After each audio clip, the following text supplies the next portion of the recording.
आप सुने होंगे भगवान श्री राम ने कहा हनुमान जी से कि हे हनुमान जी आप बहुत ही बुद्धिमान हैं।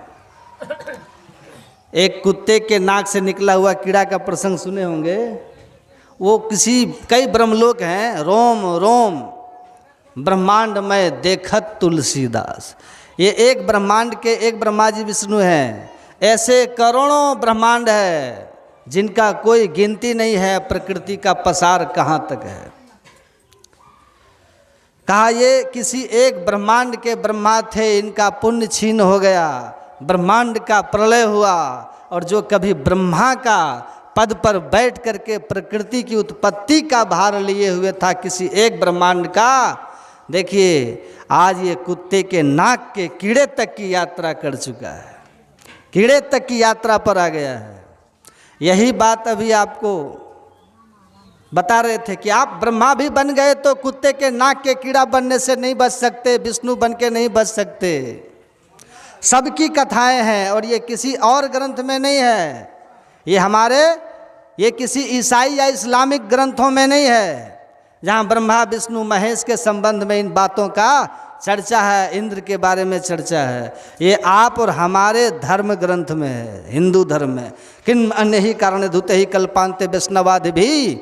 जब हिरण्याक्ष का वध हुआ, हिरण्याक्ष के वध पर सब रो रहे थे, तब वहाँ लिखते हैं सुखदेव जी महाराज, अरे देखो ये क्या कह रहे हैं कि हिरण्याक्ष जैसा बलि कैसे मर सकता है। ये लोग काल की महिमा को नहीं जानते हैं। काल इतना बलि है कि कल्प के अंत पर वैष्णवादि भी ब्रह्मा विष्णु महेश तक को भी निगल जाता है।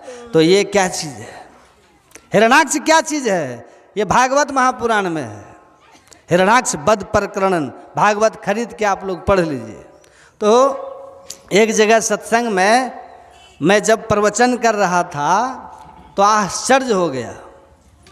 एक आदमी आके हमको बोले कि आप लोग ये क्यों बोलते हैं? हम बोले कि वेद व्यास से जाके झगड़ा कीजिए, वाल्मीकि से जाके लड़ाई कीजिए, बेकार की चीज़ है ये जो मैं बोल रहा हूँ। इन लोगों ने क्यों लिखा? भाई पुस्तक है तो पूरा सिलेबस पढ़ेंगे ना। अच्छा विद्यार्थी तो पूरा सिलेबस पढ़ता है, सेलेक्टिव पढ़ने वाले का हर बार थोड़ी भाग साथ देता है, कभी न कभी गेस फेल भी होता है। आप लोग सुन रहे हैं कि हम ऐसे ही बोलते जा रहे हैं? तो ग्रंथों में लिखा है कि इन सब से आपको मोक्ष नहीं होने वाला, क्योंकि ये स्वयं मोक्ष पद में नहीं है। देवी देवता ये स्वयं जन्म मरण से मुक्त नहीं है।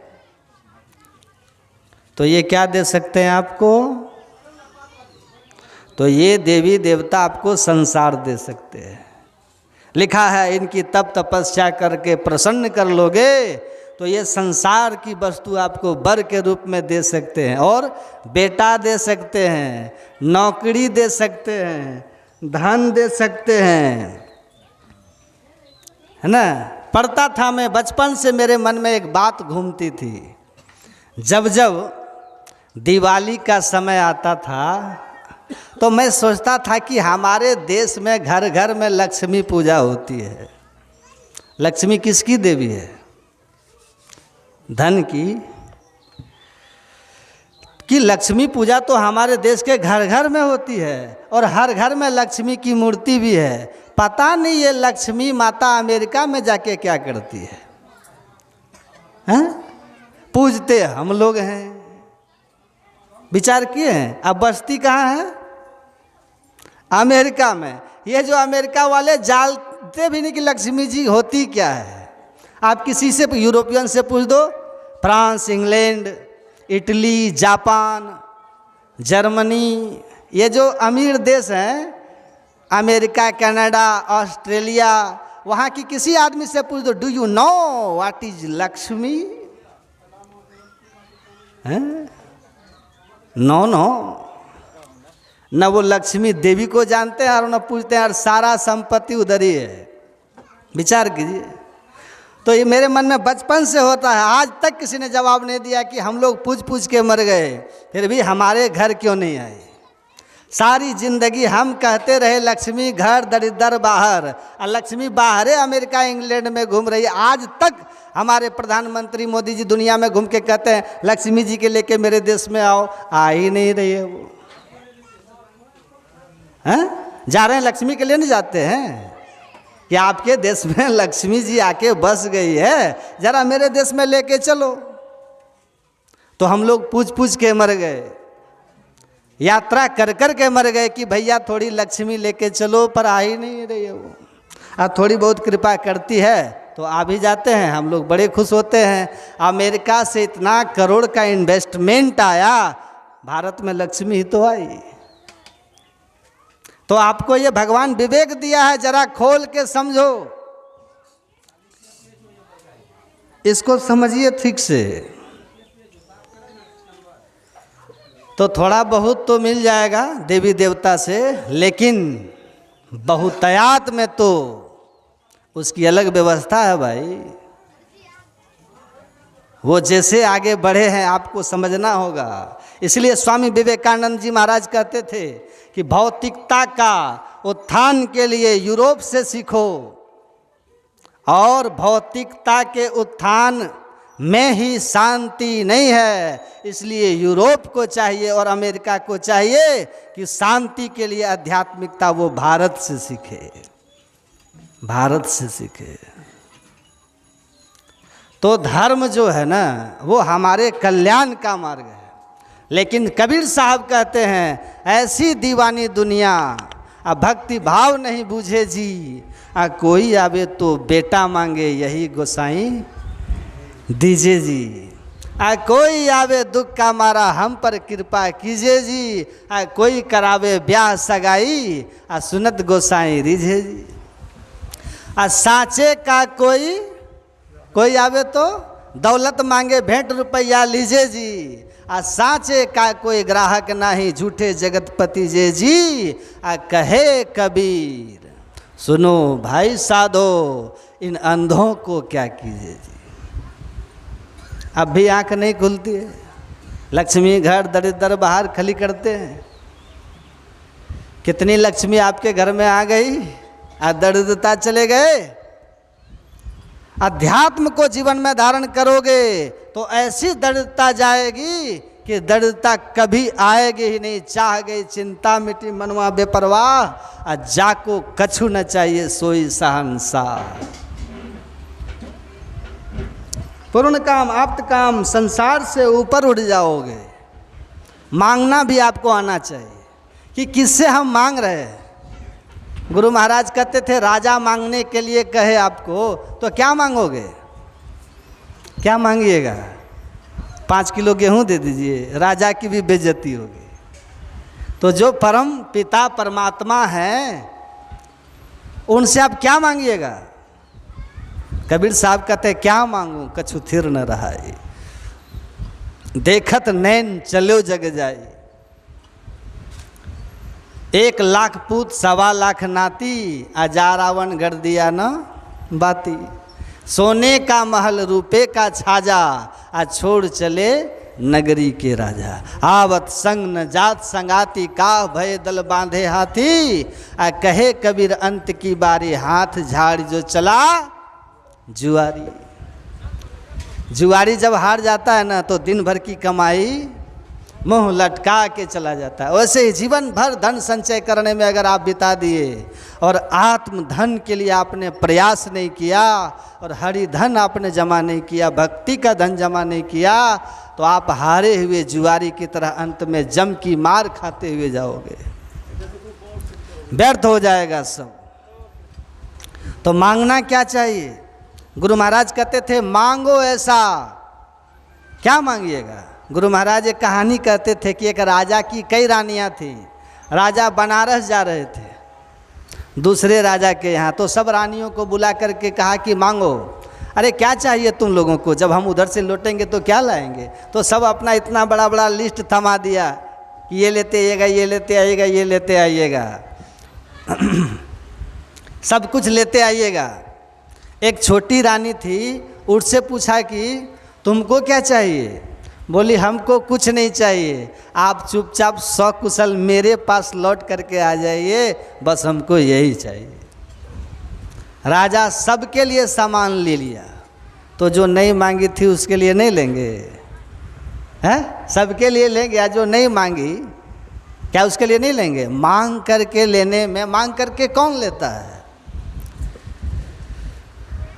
तो उसको तो दिया जो मांगी, लेकिन जो नहीं मांगी थी उसके लिए भी लिया, और सबके घर में सामान उन्होंने भेजवा दिया, लेकिन सभी सामानों को भेजकर छोटी रानी के पास राजा स्वयं चले गए और उसी महल में जाके रह गए।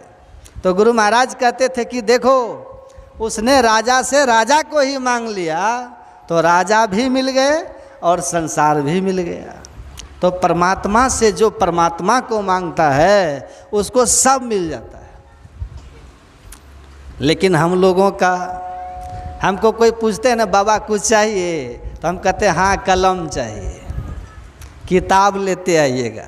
कोई इससे ज़्यादा क्या मांगेंगे हम? हैं? जो नहीं भी मांगेगा ना, जो नहीं भी मांगेगा, तो संसार परमात्मा सबकी व्यवस्था करते हैं। योग क्षेम भाव में हम, जो भगवान की भक्ति करता है, भगवान उनकी सब व्यवस्था स्वयं करते हैं। एक आदमी ने कहा, सुनिएगा ध्यान से, आलसी था बड़ा, भगवान की भक्ति करते करते एक दिन भगवान को उन्होंने प्रसन्न कर लिया, संसार के लिए भक्ति कर रहा था। कहा भगवान हमको ऐसा आप वरदान दीजिए, शहर का आदमी था बेचारा, कहा हमको ऐसा वरदान दीजिए कि लोग काम तो अपना करे लेकिन पैसा हमको दे। क्या कहा? काम लोग अपना करें, आप पैसा हमको दे। वरदान मांगा भगवान से, खटेंगे आप अपना और जमा करेंगे मेरे पास, सब लाके हमको दे। भगवान बोले कि ठीक है, एवं अस्तु। वो क्या हुआ पता है उसको? क्या मिला? नौकरी मिला, काम उसको मिला। शहर में जो गए होंगे देखे होंगे, लिखा रहता है सुलभ शौचालय, होता है शौचालय में लोग जाते हैं, शौच पे खाना करते हैं, और वहाँ जो बैठा रहता है उसको 10 रुपया 5 रुपया देते हैं, वो उसी सुलभ शौचालय का किरानी बन गया। लोग काम अपना करते थे, पैसा उसको देते थे। तो भगवान से मांगने में थोड़ा सावधान रहिएगा, ठीक है, कि क्या मांगूं कछु थिर न रहा है। इसलिए संसार क्या मांगिएगा? आत्मा का, परमात्मा का ज्ञान हो जाए, ईश्वर मिल जाए तो सब मिल जाएगा। आप भक्ति कीजिए, व्यवस्था ईश्वर की होगी। आप भक्ति में, आपकी वृत्ति भक्ति में हो तो आप ही व्यवस्था सब हो जाती है, अपने आप संसार अपने आप सुधर जाता है। लक्ष्मी भले यूरोप अमेरिका में होगा, वहाँ रहेगी, लेकिन शांति की खोज में वो यहीं आते हैं, भारत आते हैं, क्योंकि यहाँ अध्यात्म की पूंजी है, अध्यात्म की शक्ति है, अध्यात्म का धन है भारत में। और ये धन आ गया तो फिर सब धन धूलि समान। तो धर्म सुख शांति और आनंद के लिए होता है, और मानव जीवन का यही कर्तव्य है कि यह मनुष्य का शरीर मिला है। भगवान विष्णु ने गरुड़ जी से कहा कि इसका लक्ष्य क्या है? अनित्यानि शरीरानि विभौ नेवो शाश्वतः नित्यं सन्निहितं मृत्यु कर्तव्यो धर्म संग्रह। कहते हैं ये अनित्य है, ये देव दुर्लभ है, लेकिन स्थिर नहीं है, नासवान है। पानी कासा बुलबुला यह तन ऐसा होय, पानी के बुलबुले के समान ये शरीर कब कहाँ नष्ट हो जाए इसके बारे में हमें कोई पता नहीं है। अनित्यानि शरीरानि विभव नेवो शाश्वतः, कितना भी धन संपत्ति वैभव आप जमा कर लें, लेकिन वो शाश्वत नहीं है। 1 लाख पूत 1.25 लाख नाती, जा रावण कर दिया न बाती। रुपए के महल, सोने का महल रुपए का छाजा, आज छोड़ चले नगरी के राजा, आवत संग न जात संगाती, का भय दल बांधे हाथी, कहे कबीर अंत की बारी, हाथ झाड़ जो चला जुआरी। तो कितना भी धन वैभव आप जमा किए, ये आपके काम नहीं आएंगे। हारे हुए जुआरी की तरह संसार के पीछे भागने वाला हताश निराश जाता है। एक तो अंधेरी कोठरी, तामे दियो न बाती हो, अब बहियाँ पकड़ जम ले चला, कोई संग न साथी हो। यही भगवान राम कह रहे हैं कि यही तन कर फल विषय न भाई। विषय नहीं कमाना है, स्वर्ग भी मिल जाएगा तो स्वर्ग उस्वल, जब तक पुण्य है तब तक रहोगे। अपुण्य छीन पतानंते महादुखम, परितापः सुदारुणः, स्वर्गा भाजस चरंती है, तस्मात् स्वर्ग न कामये। कहा है स्वर्ग में जब पुण्य छीन होगा, ये जो मैं कह रहा हूँ ना कि ये क्या दे सकते हैं देवी देवता, ये पुण्य से आपको संसार दे सकते हैं, स्वर्ग आपको दे सकते हैं। गुरु महाराज ने कहा अनेक देवता मिलकर अलग अलग जितना आपको दे सकते हैं, अकेले ईश्वर आपको उससे अनंत गुना अधिक दे सकते हैं। क्योंकि देवताओं में जो कुछ देने की शक्ति सामर्थ्य है वो ईश्वर की ही दी हुई है, और इनको थोड़ी थोड़ी शक्ति दे करके ईश्वर अनंत शक्ति के भंडार है। इसलिए जो एक ईश्वर को पूजता है वही सच्चे अर्थ में आस्तिक है। सच्चे अर्थ में उस एक ईश्वर को पूजने वाला ईश्वर को दर्शन करके मोक्ष को पाता है। और उस ईश्वर को दर्शन करने के लिए जो मोक्ष का द्वार है वो केवल और केवल मनुष्य के शरीर में है। मनुष्य शरीर से ही आप ईश्वर की भक्ति करके परम पद को प्राप्त कर सकते हैं, जहाँ से पुनर्जन्म नहीं होता। इस दुखमय संसार में वो नहीं आना पड़ता उनको। उस अवस्था में अपने को पहुँचा दीजिए जहाँ पहुँचने के बाद आप स्वयं ब्रह्म को जान करके ब्रह्म हो जाते हैं। आपके शरीर में ये सब व्यवस्था है, ये धर्मशास्त्र हमारा कहता है। और ये ज्ञान जो है भारत को धर्म गुरु बनाता है। जब एक ऋषि आत्मोन्नति के शिखर पर जाकर के कहता है अहम ब्रह्मास्मि, कि मैं ब्रह्म हूँ, ये आत्मोन्नति के शिखर पर पहुँचकर अब वो आत्मोन्नति के शिखर पर जीव शिव तक की यात्रा पूरी करता है। शिव से मिलकर के एक मेक होता है। शिव मतलब परमात्मा, कल्याणकारी ईश्वर। और तब कहता है मैं ब्रह्म हूँ। वो व्यवस्था मैं ब्रह्म हूँ तक की यात्रा आप पूरी कर सकते हैं केवल इस मनुष्य शरीर के उस दसम द्वार मोक्ष के द्वार को खोज करके,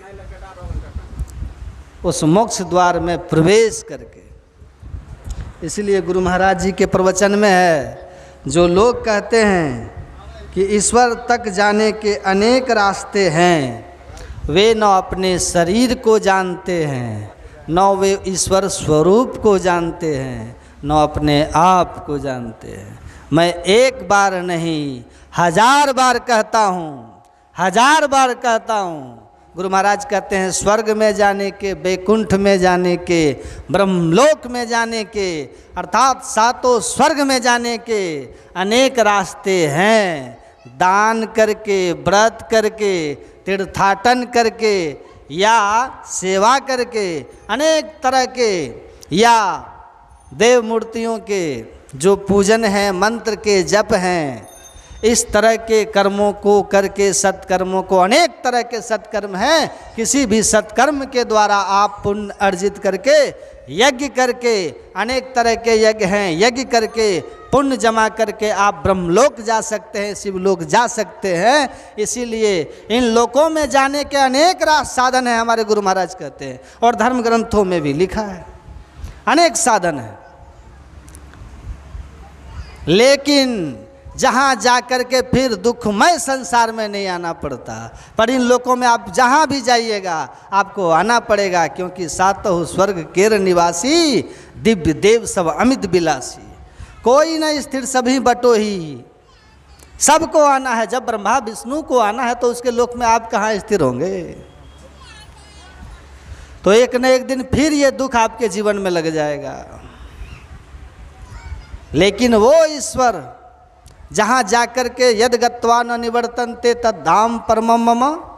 भगवान कृष्ण कहते हैं जहाँ जाकर जीव को फिर इस दुखमय संसार में नहीं आना पड़ता, वो मेरा परम धाम है।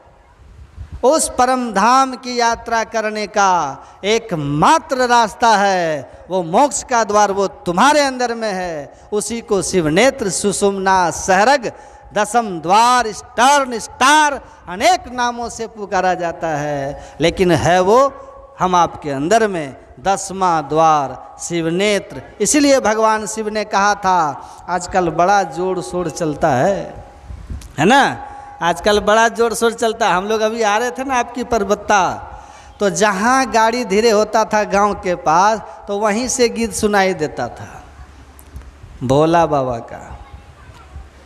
अच्छी बात है, गीत भगवान का नाम किसी भी रूप में लो तो लाभ ही है, लेकिन ठीक ठीक समझ के लो तब पूरा लाभ है ना। लोग रुद्राक्ष भी पहनते हैं हाथों में, उस रुद्राक्ष की भी महिमा है, लेकिन असली रुद्राक्ष जो पाप का नाश करने वाला है, वो भगवान शिव खुद बता रहे हैं कि वो कहाँ पर है। उसी को हम लोग मोक्ष का द्वार कहते हैं। भगवान शिव कहते हैं कि शिरः कपाले रुद्राक्षम विवरम चिंत्येद यदा तदा ज्योति प्रकाश स्याद विद्युत पुंज समप्रभ एतत् चिंतन मात्रेण पापा नाम संक्षयो भवेत दुराचारी को पुरुष लभते परमम पदम। शिरः कपाले रुद्राक्षम, सिर का जो कपाल भाग है ना, कपाल, उसके बीच में रुद्र अक्षम, रुद्र मतलब शिव, अक्ष मतलब आँख, शिव नेत्र है। अगर वहाँ आप अपने वृत्ति को स्थिर करोगे, गुरु की युक्ति से वहाँ ध्यान लगाओगे, तो वह शिव नेत्र जब खुलने लगेगा तो अंतर ज्योति की प्राप्ति होगी। तथा ज्योति प्रकाशस्यात् विद्युत पुंज समप्रभ, बिजली की रोशनी विद्युत पुंज की तरह आपके अंदर में वो प्रकाश दर्शन देगा। उस प्रकाश के एक झलक दर्शन मात्र से उस सुषुम्ना मोक्ष द्वार में प्रवेश करके एक झलक भी प्रकाश की आपने अगर पा ली, उस अंतः प्रकाश की, शिव नेत्र के प्रकाश के, तो भगवान शिव कहते हैं पापा नाम संक्षयो भवेत्, आपके पापों का नाश होता है। वो पाप नाश करने का उपाय है। भगवान श्री कृष्ण ने भी कहा था, मुहूर्तमपि योगक्षेन्ना सागरे मनसा सह सर्वम तरति पापा नाम तस् जन्म शतार्जितम। एक मुहूर्त भी, दोनों दृष्टि अगर आपने 10वें द्वार में सुषुम्ना शिव नेत्र में केंद्रीभूत कर लिया, तो सैकड़ों जन्म के किए हुए पाप आपके नष्ट हो जाएंगे। भगवान कृष्ण के वचन है।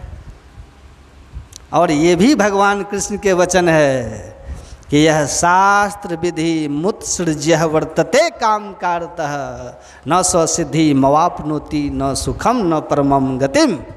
भगवान शिव कहते हैं, भगवान कृष्ण कहते हैं, अर्जुन, ये शास्त्र विधि मुत्सृज्य, जो शास्त्रों में वर्णित विधि, सिद्धि पाने का क्या उपाय है, सफलता पाने की भक्ति में क्या उपाय है, अगर सफल होना चाहते हो तो उसका क्या उपाय है। भगवान कृष्ण कहते हैं शास्त्र विधि मुत्सृज्य, शास्त्र में जो वर्णन है भक्ति का, शास्त्र में जो वर्णन है उस शास्त्र में वर्णित विधि के अनुकूल भक्ति करो। सिद्धि मोआपनोति, आप सफलता को प्राप्त करोगे, सिद्धि को प्राप्त करोगे, परम गति को प्राप्त करोगे, सुख को प्राप्त करोगे। आज शास्त्र में वर्णित विधि को छोड़ करके जो केवल काम करता है, देखा देखी, बाबूजी करते थे तो बेटा जी भी कर रहे हैं, देख लिया था जैसे वो कर रहे हैं तो वैसे ही हम भी कर रहे हैं, अच्छी बात है कर रहे हैं।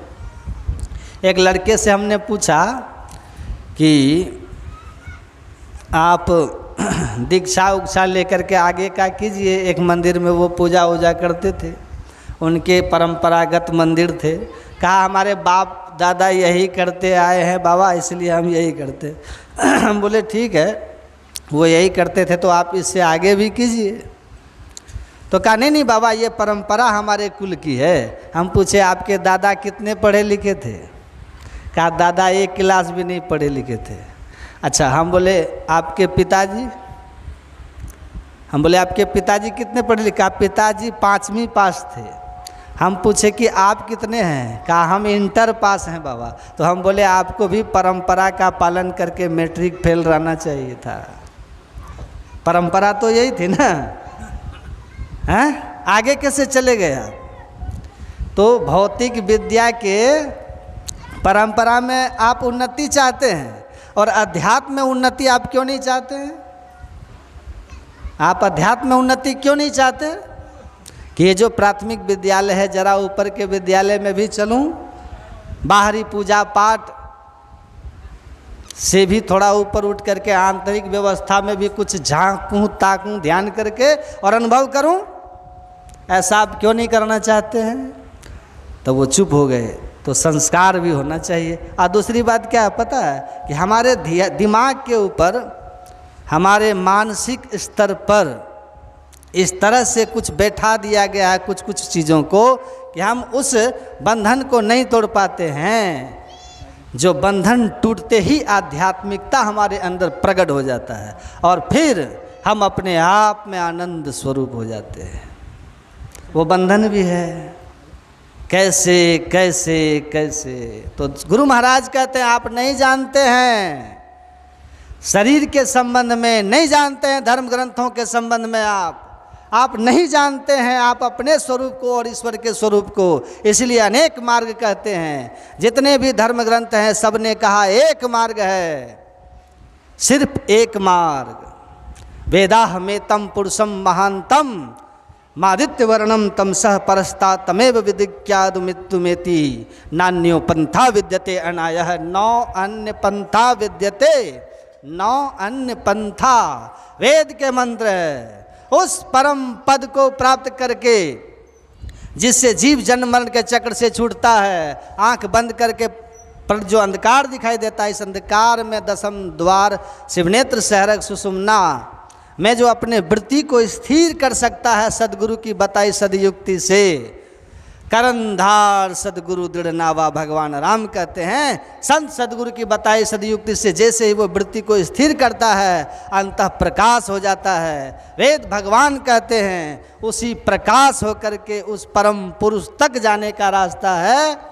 नौ अन्यो पंथा विद्यते अनायः। अगर तुमको कोई और पद कहता है कि और कोई रास्ता है, तो वेद भगवान कहते हैं वो गलत बता रहा है। इसलिए ध्यान से सुनो। सर्वन्तु विश्वे अमृतस्य पुत्राः आये धमानी विश्वानि तस्तुः दिव्यानि तस्तुः। कहते हैं सुनो विश्व के लोगों, दुनिया के लोगों, और दिव्यानु तस्तु है स्वर्ग में रहने वाले देवी देवता, तुम भी सुनो, तुम्हें भी पता नहीं है कि वह परम पुरुष जिसको जान लेने से जीव मृत्यु के मुंह से छूटकर शाश्वत सुख पाता है, वहाँ तक जाने का एक रास्ता है। वो आँख बंद करके अंतः प्रकाश की प्राप्ति का साधन है। और वहीं से जैसे प्रकाश होता है, शब्द मिलता है, ज्योति नाद का मार्ग बनाया धरा जाए तिल से, लो धरो जतन करो दिल से। तो वेद भगवान भी कहते हैं एक पंथ है। गुरु महाराज भी कहते हैं आप नहीं जानते अपने शरीर को, आप नहीं जानते अपने स्वरूप को, आप नहीं जानते ईश्वर के स्वरूप को। इसीलिए ना ही आपको धर्म ग्रंथों का अध्ययन है, इसलिए आप अनेक राह कहते हैं। स्वर्ग में चले जाओगे, वैकुंठ में चले जाओगे, लेकिन मोक्ष के पद में जाने के लिए तो तुम्हारे अपने अंदर के मार्ग में चलना होगा जो भगवान द्वारा निर्मित है। दोनों आँखों के ठीक मध्य में है मोक्ष का द्वार। इसलिए कहा कि सुषुम्ना सुखमना 10म द्वार, इस द्वार में चलिए। कबीर साहब ने कहा, बड़ा सुंदर ब्रह्मानंद जी महाराज का पद है, कोई ध्यावत है मथुरा नगरी, कोई जाए बनारस बास करे, जब व्यापक तत्व पिछान लिया तब ब्रह्म का भंडा फोड़ दिया, ऐसी गुरुदेव करी कृपा मेरे मोह का बंधन तोड़ दिया। गुरु की कृपा होती है तो कहते हैं बंद कराए पलक पट को, कहे बाहर में तुम मत भटको। बंद कराते हैं पलक पट को, बैठा देते हैं, कहते हैं मंत्र का जप करो, इष्ट रूप का ध्यान करो, और फिर दृष्टि योग की क्रिया करके उसी अंतः प्रकाश मोक्ष के द्वार में शिवनेत्र में प्रवेश कर जाओ। इसमें प्रवेश करते ही परमात्मा की ओर जाने का रास्ता मिल जाएगा। और फिर वहाँ से ज्योति और नाद के सहारे चलते हुए परम पद को प्राप्त कर लोगे। यही मनुष्य जन्म पाने का लाभ है। और इसी पथ जो आपके अंदर में ज्योति नाद का बना हुआ जो पथ है, मोक्ष का द्वार, दसम द्वार शिव नेत्र है, यही आपकी महिमा है। आपको देव दुर्लभ बनाता है। अगर ऐसे दुर्लभ तन को पाकर आपने परमात्मा की प्राप्ति के लिए गुरु करंधार रूपी सदगुरु से युक्ति लेकर साधना किए, इस पथ पर चले, तो आपका सौभाग्य हो जाएगा। आपने इस दुर्लभ तन को पाकर अपना सौभाग्य जगाया। राम तीर्थ कहते थे, we can only claim to be fortunate when we found way of salvation. हम मनुष्य शरीर पाकर अपने को बड़भागी होने का दावा तभी कर सकते हैं जब अपने अंदर ईश्वर कृत मोक्ष के द्वार का खोजी हम बन जाएंगे। जब तक मोक्ष मार्ग के हम खोजी नहीं बने, विषयी बने रहे, तो अवसर बड़ो भलो रे भाई। ईश्वर ने ये अवसर दिया था, सौभाग्य के क्षण दिए थे, लेकिन हम विषयों के भोगी बन करके, बाहरी भक्ति में लगे रह करके, संसार के फेरे में पड़े रह करके, सक्तस गृहे तु खगवत, पशु पक्षियों की तरह परिवार और बच्चों में उलझे हुए रह करके अपने इस अनमोल मानव जीवन को खो दिया। तमारूढ़म च्युतम विदुः, 84 लाख योनियों से चलते चलते ये जो मोक्ष, इतनी ऊंचाई पर हम पहुँचे थे देव दुर्लभ तन पर, यहाँ से फिर हम गिर करके 84 लाख में चले जाएंगे। कहते हैं बड़ा दुर्भाग्य हो जाएगा। इसीलिए महापुरुषों ने कहा, राम संहार सहज धर ध्यान, पीछे सहज प्रकाशे ज्ञान, जन दरिया सोई बड़भागी, जाकी सुरत ब्रह्म संग जागी। जो अपने सुरत को परमात्मा की ओर ले जाते हैं वही बड़भागी हैं, नहीं जो अपने को विषय में लगा दिए। तमारूढ़म च्युतम विदुः। तो संसार में सद्गुरु भी हैं। जब उस सद्गुरु के शरण में आएंगे तो आपको बताएंगे कि तुम्हारा शरीर देव दुर्लभ है। इस दुर्लभ शरीर में एक मुक्ति का द्वार है। उस मुक्ति के द्वार को प्रवेश कैसे करोगे और करके कैसे तुम परमात्मा को देखने, परमात्मा के धाम में पहुँचोगे, उनका दर्शन भी होगा, उनके धाम में भी पहुँचोगे, उनसे एक मेक भी हो जाओगे। जैसे नदी सागर में जाकर के मिल जाती है, वैसे जीवन काल में अंतर साधन करके जीव पीव से मिलकर एक मेघ हो जाता है। और तब वह उस अवस्था में हो जाता है जहाँ जाकर वो भी ऋषि की तरह कहता है, अहम ब्रह्मास्मि। आपको स्वयं ये अनुभव होगा, अब मैं जन्म मरण आवागमन के चक्र में रहने वाला नहीं, स्वयं ब्रह्म को जान करके ब्रह्म हो गया हूँ। इसलिए कहा, जानहु संत अनंत समाना। जो जड़ चेतन की ग्रंथि खोल करके ब्रह्म से मिल गया, वे अनंत ही हो जाते हैं। तुलसीदास जी महाराज कहते हैं, संत भगवंत अंतर निरंतर नहीं किमपि, कह विमल मति दास तुलसी। तो ये अवस्था हो जाती है। इसी मार्ग पर चलना है, यही मनुष्य शरीर से, यही हमारा कर्तव्य है कि point the way of salvation, मोक्ष मार्गी बनिए।